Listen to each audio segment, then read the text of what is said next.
l'enseignante d'espagnol qui s'est battue pour l'éducation des filles autochtones en Amérique et était connue comme la première enseignante d'Amérique.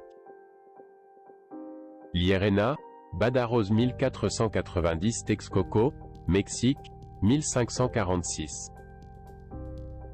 Le 5 mai 1514, Catalina, son mari Pedro Tinoco et leurs 2 filles quittent Sanlúcar de Barrameda pour Saint-Domingue.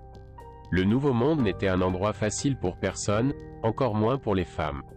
Catalina était veuve et a décidé que la meilleure façon d'élever sa famille serait d'éduquer les filles de nobles, d'aventuriers et d'explorateurs. Catalina voulait aller plus loin et inverser certaines injustices grâce à l'éducation. Grâce à la médiation du franciscain Fray Toribio de Benavente, il réussit à obtenir l'ordre franciscain de lui céder une partie d'un ancien palais à Texcoco où il construisit une école pour enseigner aux filles indigènes. Non seulement la foi chrétienne était présente dans les matières de tous les jours, mais Catherine a également appris à des milliers de filles à lire et à écrire, sans distinction de race ou de statut social. Dans les écoles de Catalina, on enseignait la musique, le latin, la danse, le chant, l'artisanat, l'hygiène et les coutumes espagnoles pour que les filles puissent progresser sans dépendre de personne.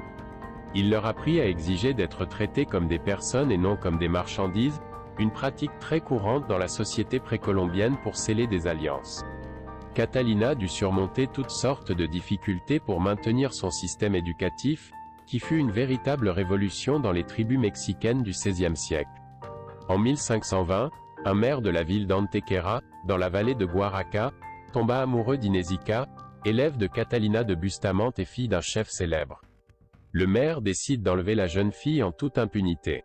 Catalina demande la protection de l'évêque Juan de Zumárraga, mais ils ne parviennent pas à libérer Inésica.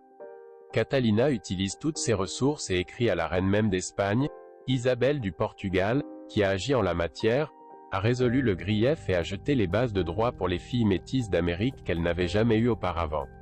De plus, l'impératrice Élisabeth décida de renforcer le travail de Catherine en envoyant davantage d'enseignants en Amérique. En peu de temps, il informa le Conseil des Indes du gouvernement de plus de 10 écoles dans diverses villes, Texcoco, Otumba, Coyoacán, Tlamalnaco, Cuautitlán. Avec environ 4000 pensionnaires, filles de chefs et de pauvres. Filles, les établissements étaient soutenus par des apports en nature des chefs et des dons de dames espagnoles. Le modèle d'enseignement dans les centres d'Estrémadure a fonctionné de manière exemplaire. Le cloître était entièrement féminin, à l'exception du prêtre qui enseignait le catéchisme. En quelques années, ils réussirent à éradiquer les mauvaises coutumes des sociétés autochtones comme la poligue. Amis et la vente des filles. En 1545, une terrible épidémie de peste coûte la vie à une femme exemplaire. Une statue en son honneur, à Texcoco, immortalise sa vie et son œuvre avec la devise « Professeur Catalina de Bustamante, première éducatrice américaine ».